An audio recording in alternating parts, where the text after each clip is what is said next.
When I go to an Islamic museum, and I went to one where there are scriptures written all over the wall in Melbourne, I noticed that they're all from the beginning of the Quran. Talk to me about that, and talk to me about the law of abrogation. Sure. The law of abrogation, which is the most important part, which in Arabic is called al-nasikh wal-mansukh, which means that which is abrogated and that which abrogates, is basically the idea that, okay, so the Quran is supposed to be believed that Muhammad recited it. That's what the word Quran means, to recite, according to what Gabriel, the angel, told him to recite. And it's supposedly based on, literally the words of Allah. Muhammad supposedly gets his first revelation around 610. And they continue until 632 when he dies, okay? Now, they got just thrown into a book later on as the Quran, and they were actually organized by length. A surah is essentially a chapter, and they just put the longest chapter first and the shortest at the very end. If you read it like that, it literally makes no sense. I mean, at best, it's poetry, and you don't even know what's going on, which is another reason why the hadith is so important, because the hadith talks about events in his life that then Muslims correspond to what's being said in the Quran, and then they try to make sense of it. But there are contradictions within the Quran. So the apologists that you probably meet often will tell you things like, the Quran says there's no compulsion in religion. Exactly. You have your religion, I have mine. Right. That is in the Quran. Okay? But here's the thing.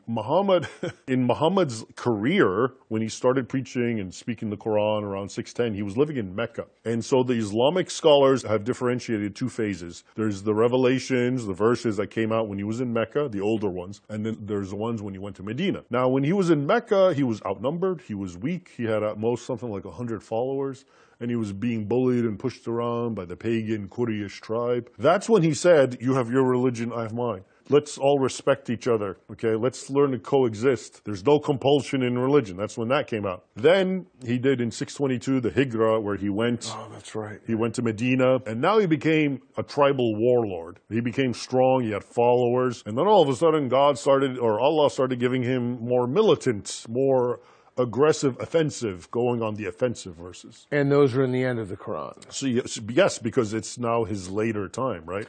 Yes, so I asked my Quran teacher this. The law of abrogation isn't in the Quran. No, there is actually a verse that says something about, we give you something, but when a better thing comes along, we'll give you that. Oh, interesting. Okay, so the idea is Allah is giving Muhammad these rules as he goes along, but as Muhammad's circumstances change, Allah gives him a different modus operandi to follow. So if Muhammad is weak, then he obviously is telling him, well, don't rock the boat. Tell them we all live. Now you're strong. Well, now, so the verses, for example, that I said, 929 and 95, okay, those are the latest. Surah 9, Surah Al-Tawbah. Those are the most militant verses. They're the ones that say, 929 says, fight the people of the book until they pay tribute or die.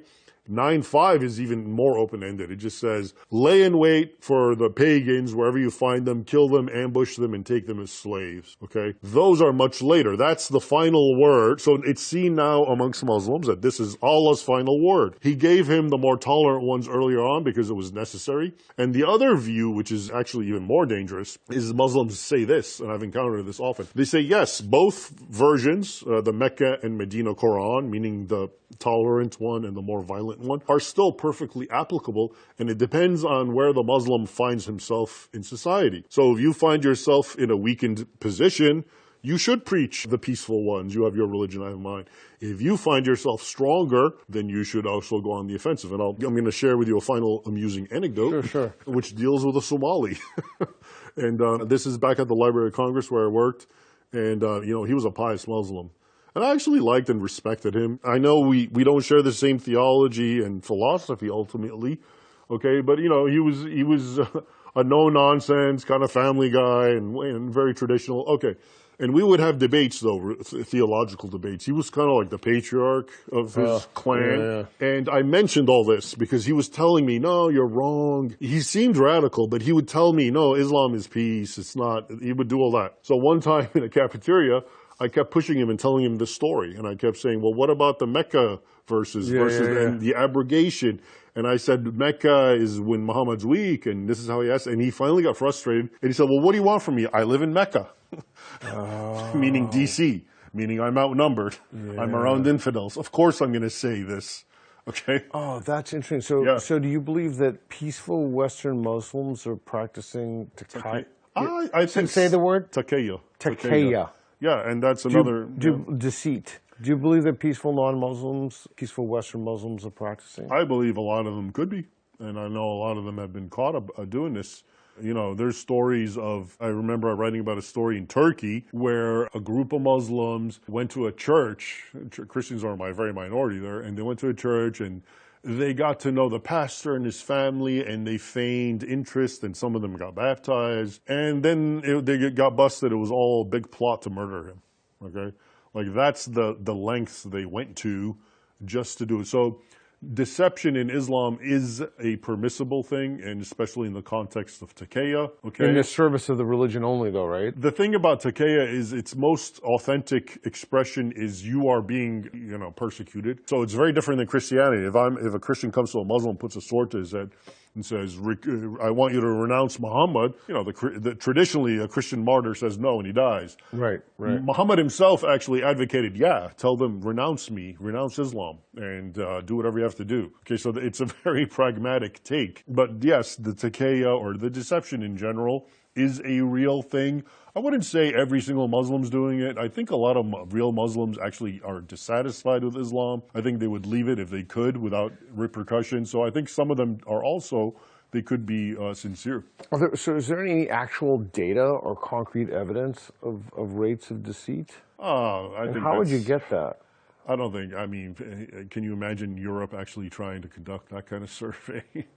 No. How politically incorrect that would be. Yeah. But I do know, I've read about oftentimes, a Muslim terrorist. And they'd lie in the survey, so yeah, exactly. But also I've read about Muslim terrorists being arrested, and then they go through a rehabilitation program in the UK where they tell, they give them moderate versions and have them play ping pong. Oh yeah, in Malmo, Sweden, they have the same thing. And then they pass with flying colors, and they go, okay, and then a week later they let them out and they go and commit another terrorist crime. Right, okay. Right. So, it's unfortunate because Islamic deception mixed with Western stupidity and naivety is just a really bad combo. Bring back